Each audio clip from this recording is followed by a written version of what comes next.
इसने मेरे भाई के ऊपर हाथ उठाया।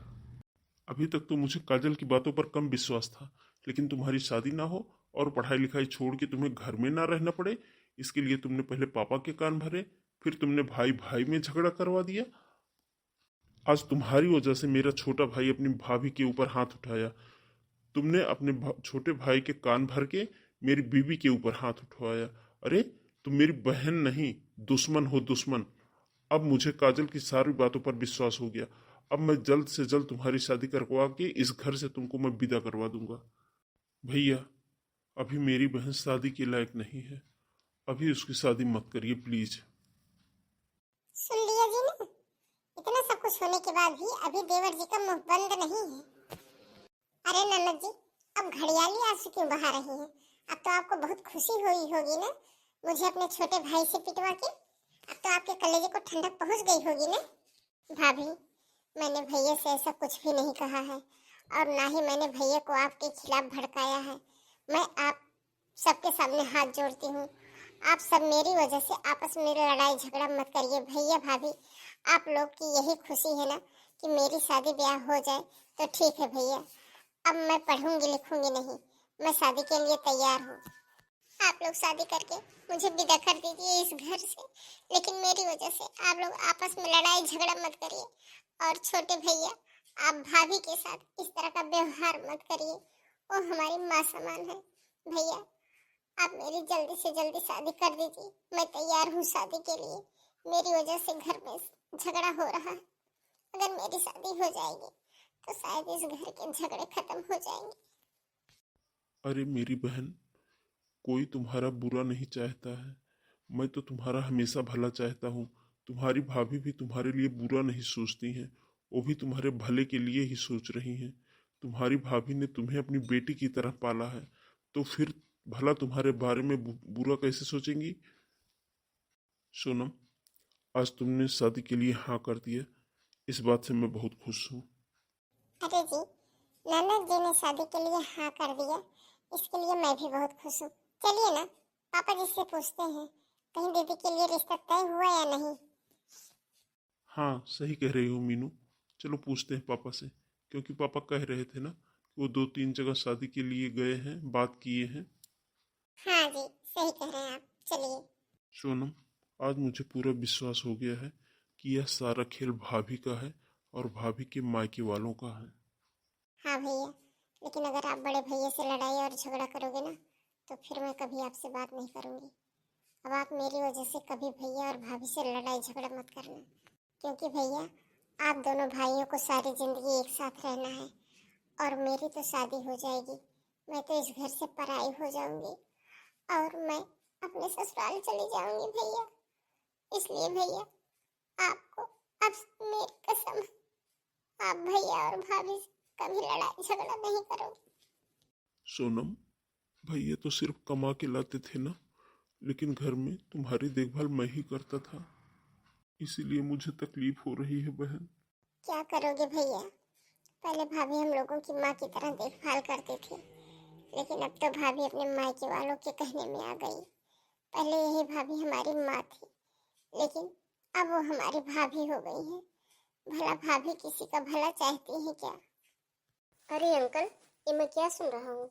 आप सोनम की पढ़ाई लिखाई छुड़वा करके उसकी शादी कर रहे हैं? हाँ बेटा, जो आपने सुना वो एकदम सच है। अरे अंकल जी, आप ऐसा क्यों कर रहे हैं? आप मेरी बात मानिए, सोनम की पढ़ाई लिखाई मत छुड़वाइए, क्योंकि वो पढ़ने में बहुत तेज है। अंकल जी, वो पढ़ने में बहुत तेज है, कुछ न कुछ वो जरूर बन जाएगी। क्या करूं बेटा, चाहता तो मैं भी था यही कि मेरी बेटी अपने पैरों पर खड़ी हो जाए, लेकिन मैं मजबूर हूँ, क्योंकि मेरे बेटे और बहू के आगे मेरी चलती नहीं है। मैं क्या कर सकता हूँ बेटा। देख लीजिए अपनी आँख खोल करके, आपकी बहन 10 दिन स्कूल क्या नहीं गई, लड़के घर पर चक्कर लगाने लगे। आपको पहले कम विश्वास था ना मेरी बातों पर, लेकिन अब अपनी आँख खोल करके देख लीजिए, अब आपको विश्वास हो ही जाएगा कि आपकी बहन का लड़कों के साथ में चक्कर चल रहा है कि नहीं। करण, पहले तुम मुझे यह बताओ कि तुम क्या करने आए हो यहाँ पे। भैया, ऐसा है कि सोनम 10 दिन से कॉलेज नहीं गई थी, तो मैं सोचा कि जा करके देखूं आखिर ऐसी क्या बात हो गई है जो कॉलेज नहीं आ रही है। ऐसा है, सोनम मेरी बहन है, वो पढ़े या ना पढ़े, उसमें तुमको चिंता करने की कोई ज़रूरत नहीं है। और तुम चले जाओ यहाँ से, दोबारा दिखाई मत देना, बता दे रहा हूँ। अरे भैया, आप तो एकदम बदल गए हो। अभी तक तो आप अपनी बहन का सपोर्ट करते थे पढ़ने लिखने के लिए, लेकिन आज आज आप यह क्या बोल रहे हो कि अपनी बहन को नहीं पढ़ाएंगे? भैया, आप आज नहीं लेकिन आगे आप बहुत पछताओगे। अरे मैं तो ये कहूँगा ना कि आप जैसी बहन भगवान सबको दे। वो कितनी तेज है पढ़ने लिखने में, लेकिन आपकी तो मत मारी गई है, जो आपको यह सब कुछ दिखाई नहीं दे रहा है। तुम जा रहे हो कि नहीं जा रहे हो मेरे घर से? अरे मैं जा रहा हूँ भैया। पापा, आप देख रहे हैं ना कि सोनम कॉलेज क्या नहीं गई, लड़के घर के चक्कर लगाने शुरू कर दिए। पापा, आपने सोनम के लिए कोई लड़का देखा या नहीं देखा अभी तक? बेटा, मैंने बात 2-4 जगह चलाई है, लेकिन अभी बात कहीं पक्की नहीं हुई है। पापा जी, आप रहने दीजिए रिश्ता देखने के लिए। मेरी नज़र में एक लड़का है, वो मेरी बुआ के ननद का लड़का है। अरे मीनू, तुम यह क्या कह रही हो? हाँ जी, बुआ की ननद का लड़का है, लेकिन थोड़ा पैर में दिक्कत है, लेकिन बाकी घर द्वार उसका सब कुछ बहुत अच्छा बना हुआ है और बहुत अमीर फैमिली भी है वो। अरे अरे बहू, उस लड़की के पैर में दिक्कत है ये तुम कह रही हो? और फिर भला मेरी बेटी एकदम खरा सोना है, तो फिर मैं अपनी उस बेटी को लंगड़े के साथ में कैसे शादी कर सकता हूँ? अरे पापा, आप चुप रहिए। पहले देखिए लड़का कितना रईस है। अरे पापा, लड़की के पैर में थोड़ा बहुत दिक्कत है, लेकिन ये तो देखिए आप कि वो लोग कितने अमीर हैं। पापा जी, दीदी जी वहाँ राज राज करेंगी, राज। लड़का अच्छी जॉब भी करता है। और वैसे भी पापा, आपको उसके पैर से क्या लेना देना है? उसकी अमीरी तो देखिए आप।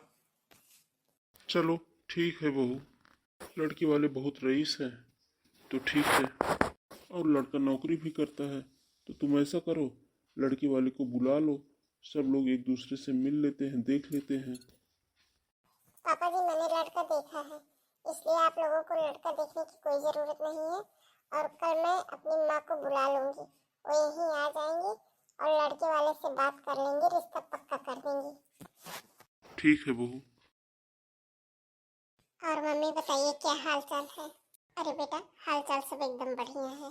मम्मी आप बैठो, मैं आपके लिए कुछ नाश्ता बना के लेके आती हूँ। आप तो पहली बार आई हो मेरे ससुराल। अरे बेटा, मैं तो सिर्फ 2 घंटे के लिए तुम्हारे घर पे आई हूँ, तो पहले मैं जिस काम के लिए आई हूँ ना, वो बात कर लेते हैं। कहीं अगर दामाद जी आ जाएंगे या तुम्हारी ननद देवर कोई भी आ जाएगा ना, तो बात नहीं हो पाएगी। अरे मम्मी, वो क्या है ना, अब सब काम हो ही गया है। अब आप आई हो ना, तो रिश्ता पक्का कर लो। बस अब ननद जी की शादी बुआ के बेटे से हो ही जाएगी। उसके बाद बुआ की ननद अपनी बेटी की शादी मेरे भाई से कर ही देंगी। उसके बाद बदला पूरा हो जाएगा। हाँ बेटा, मैं तेरा एहसान कैसे चुकाऊंगी, मैं तो कुछ समझ नहीं पा रही हूँ। अरे मम्मी, इसमें एहसान की क्या बात है? अब अपना भाई नशेड़ी निकल ही गया, उसकी शादी कहीं हो ही नहीं रही है। ये तो कहो कि बुआ की ननद ऐसी हैं जो कि इस रिश्ते के लिए तैयार हो गई है मेरे भाई से अपनी बेटी की शादी करने के लिए। उसके बाद जो उन्होंने मुझसे कहा कि तुम्हें अपनी ननद की शादी मेरे बेटे से करवानी पड़ेगी। हाँ बेटा, उसके लिए तो तुम्हारी बुआ की ननद हमसे कह रही थी कि तुम अपनी बेटी की ननद की शादी मेरे बेटे से करवा दो, तो मैं अपनी बेटी की शादी तुम्हारे बेटे से कर दूंगी। क्या करूं बेटा, तुम्हारा भाई इतना नशेड़ी निकल ही गया ना कि कोई भी लड़की वाले अपनी लड़की को देने के लिए तैयार ही नहीं है। ये तो बेटा तुम है कि अपने ससुराल वालों की चोरी से अदला बदली कर ले रही हो, इसलिए तुम्हारा एहसान मैं कभी नहीं चुका पाऊंगी। अरे मम्मी, अब सब पक्का हो गया है, इसलिए अब चिंता करने की कोई जरूरत नहीं है आपको। अरे मम्मी, मैं तो ये कह रही हूँ ना कि कोई जाने कि इससे पहले हम लोगों को ऐसा खेल खेलना होगा जिससे 2-4 दिन में ही ये शादी हो जाए। मम्मी, आपके दिमाग तो सोच रहे हैं कि 2-4 महीने में ये शादी हो, लेकिन मैं इस शादी को 2-4-10 दिन में ही करवा दूंगी। अरे बेटा, ये तो बहुत आसान काम है, मैं तुमसे जैसा कहूँगी ना तुम वैसा ही कर देना बस। मम्मी, आप जैसा कहोगी ना मैं वैसा ही करूँगी। बस मेरी ननद की शादी उस बुआ के लंगड़े बेटे से हो जाए बस, जिससे बुआ की ननद अपने बेटे की शादी मेरे भाई से कर दे। हाँ बेटा, मैं जैसा कह रही हूँ ना वैसा तुम सिर्फ एक बार और मेरी बात मान जाओ, जिससे शादी हो जाए। हाँ ठीक है मम्मी। पापा जी, ननद जी इस तरह का कदम उठाएंगे मैंने सपने में भी नहीं सोचा था। क्या हुआ बहू? हाँ मीनू, क्या कह रही हो? मेरे तो कुछ समझ में नहीं आ रहा है। पापा जी देखिए, ये दीदी के स्कूल का बैग है।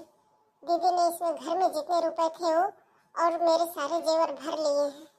भैया, पापा, ये सब झूठ है। मैंने अपने बैग में कुछ भी नहीं रखा है, ना ही ये पैसे ना ये जेवर। भैया मुझे कुछ नहीं पता है ये सब मेरे बैग में कहाँ से और कैसे आया। ए जी, हमको तो लगता है कि ननद झूठ बोल रही है।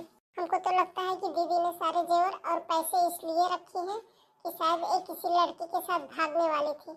मैं इनके कमरे में झाड़ू लगाने गई, मैंने बैग उठाया तो मुझे बहुत भारी लगा, इसलिए मैंने खोल करके देखा तो मैं दंग रह गई। बेटा, मुझे तुम्हारे ऊपर बहुत भरोसा था कि तुम कभी कोई गलत काम नहीं करोगी बेटा, लेकिन आज मुझे भी भरोसा हो गया कि तुम्हारी पढ़ाई लिखाई एक बहाना थी, लेकिन तुम किसी लड़के के साथ भागने के चक्कर में थी, जबकि तुम्हारी शादी की डेट पक्की हो गई थी। आज तुम्हारी वजह से मैं बहुत शर्मिंदा हूँ। ए जी, आप भी देख लीजिए।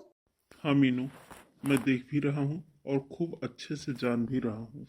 मैं अपने बेटे और बहू पर भरोसा नहीं कर रहा था। मैं यह सोच रहा था कि वो लोग मेरी बेटी की शादी कर रहे हैं तो गलत कर रहे हैं। अभी मेरी बेटी पढ़ेगी लिखेगी, लेकिन मैं यह नहीं जानता था कि मेरी बेटी इस तरह से निकल जाएगी। मेरे और बेटे और बहू को पता था कि मेरी बेटी कितनी नालायक निकल जाएगी, इसीलिए मेरे बेटे और बहू ने तुम्हारा रिश्ता इतनी जल्दबाजी में तय कर दिया। बहू, मैंने तुम्हें गलत समझा।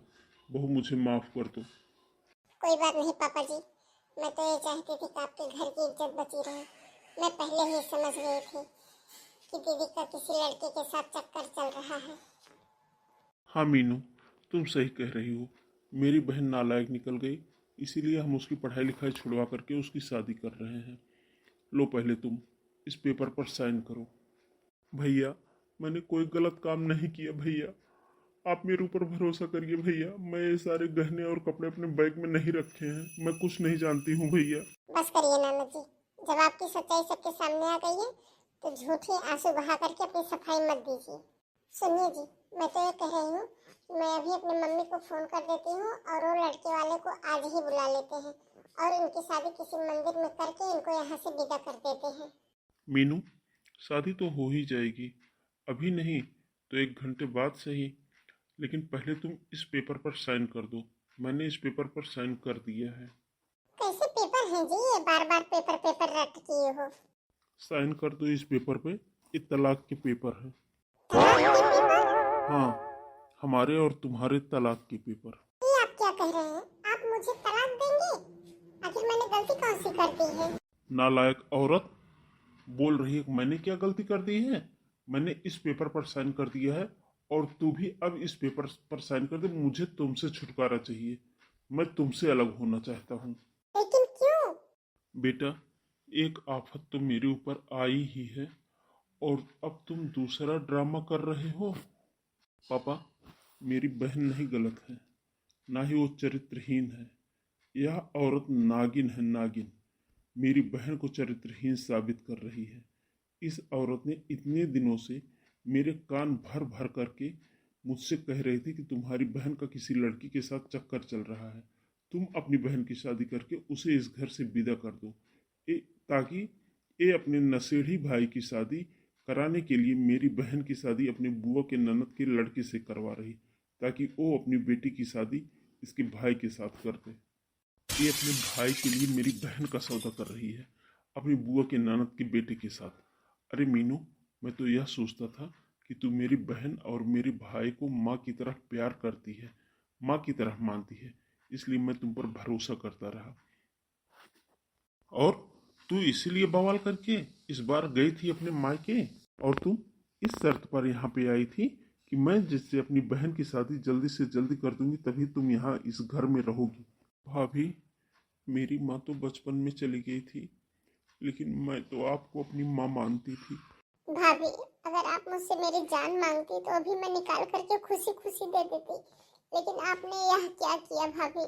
आपने तो मेरे चेहरे पर दाग लगा दिया। आप अपने भाई की शादी के लिए मेरा सौदा करने चली थी। भाभी, आपने बस अपने स्वार्थ के लिए मेरे साथ इतना सब कुछ किया। भाभी, अगर आप सोचिए जरा, अगर आपकी खुद की बेटी हो इस जगह होती तो क्या आप ऐसे ही उसके साथ सौदा करती? ऐसे ही उसके साथ सौदा करती? ऐसे ही उसके ऊपर कीचड़ उछालती? ऐसे ही उसके शरीर पर दाग लगाती? आपने सिर्फ अपने नशेड़े भाई की शादी करने के लिए इतना सब कुछ ड्रामा किया, मेरी जिंदगी खराब करने चली थी आप। ननद जी, मुझसे गलती हो गई है, आज के बाद इस तरह से गलती नहीं होगी। आप मुझे माफ कर दीजिए, मैं आपको अपनी बेटी की तरह पालूंगी। मैं आपको आगे भी पढ़ाऊंगी लिखाऊंगी और जहाँ कहोगी वहीं शादी कर दूंगी, लेकिन माफ कर दो मुझे। अब हम तुम्हारी किसी भी मीठी मीठी बातों में नहीं आएंगे। अरे, तुमने तो मेरी बहन की जिंदगी खराब कर दी थी, उसको चरित्रहीन बना डाला, इतना बड़ा दाग लगाया। तुमने मेरे घर वालों के साथ बहुत बड़ा धोखा किया है। तुमने मेरी बहन की जिंदगी खराब करने के लिए सोच ली थी। तलाक के पेपर पर साइन करो और मुझे नहीं रहना तुम्हारे साथ। हम मुझे माफ कर दीजिए, मुझे तलाक मत दीजिए। मैं तुम्हारे घर में नौकरानी बनकर रह लूंगी, लेकिन मुझे माफ कर दीजिए प्लीज। भैया, भाभी को माफ कर दीजिए। अब भाभी को देख करके ही लग रहा है कि भाभी सुधर गई है। शायद इनको अपनी गलती पे पछतावा हो गया है भैया।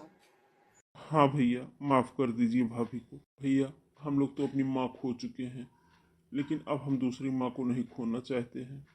हाँ बेटा, जो बात हो गई, उसको भूल जाओ और अब बहू को माफ कर दो। बात एक घर के अंदर ही रहनी चाहिए, घर के बाहर नहीं जानी चाहिए। अपने पापा और अपने भाई बहनों के कहने पर मैं तुम्हें माफ कर रहा हूँ, लेकिन तुमने मुझसे जैसे बदले की शर्त रखी थी कि अपनी बहन की शादी करोगे तभी मैं तुम्हारे घर पर चलूंगी, वैसे मैं भी तुमसे एक शर्त रख रहा हूँ। जी, मैं आपकी सारी शर्तें मानने को तैयार हूँ। कौन सी शर्त रख रहे हैं आप? आज से, अभी से और सारी जिंदगी तुम अपने मायके में कभी नहीं जाओगी और तुम अपने माँ बाप भाई बहन सबसे रिश्ता तोड़ोगी। अगर तुम मेरी शर्त को मानने के लिए तैयार हो तभी मैं तुमको इस घर में रहने दूंगा, नहीं तो इसी समय तलाक के पेपर पर साइन करो और चली जाओ यहाँ से अपने मायके। मैं अपना मायका छोड़ दूंगी, मैं अपने मायके से रिश्ता तोड़ दूंगी। मैं सारी जिंदगी अपने मायके नहीं जाऊंगी। चलो ठीक है, अब मुझे पूरा विश्वास हो गया है कि मीनू तुम सुधर गई हो। हाँ जी, मैं सुधर गई हूँ। दोस्तों, आपको मेरा वीडियो कैसा लगा? वीडियो अगर अच्छा लगा हो तो लाइक कमेंट करिएगा जरूर। थैंक यू दोस्तों, धन्यवाद।